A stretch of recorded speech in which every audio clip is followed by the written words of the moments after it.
უკონტროლო მიგრაციის ერთ-ერთი მთავარი პრობლემა ისაა, რომ ღარიბი ქვეყნებიდან ჩამოსული მიგრანტები არა მხოლოდ ჩვენ საარსებო სივრცეს იკავებენ, არამედ სამუშაო ადგილებსაც ითვისებენ.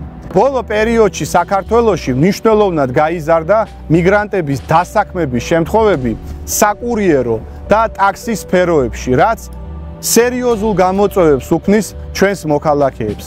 კურიერად ან ტაქსის მძღოლად მუშაობა ბევრი ადამიანისთვის, განსაკუთრებით სტუდენტებისა და პენსიონერებისთვის შემოსავლის ერთადერთი წყაროა. და ამ სფეროებში პაკისტანელების და ინდოელების დასაქმება ჩვენს მოქალაქეებს არაკონკურენტულ პირობებში აყენებს. ეს პრობლემა ხელოვნურადაა შექმნილი.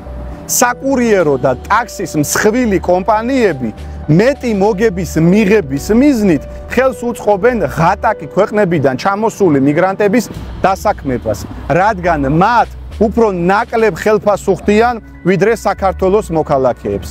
სამწუხაროდ, ჩვენი სახელმწიფო არანაირ ზომებს არ იღებს საკუთარი მოქალაქეების ინტერესების დასაცავად.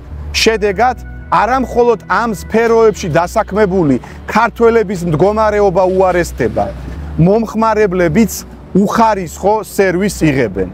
გამოსავალი საიმიგრაციო პოლიტიკის გამკაცრება და საქართველოს მოქალაქეების სამუშაო ადგილების დაცვა. კონსერვატორების საქართველოსთვის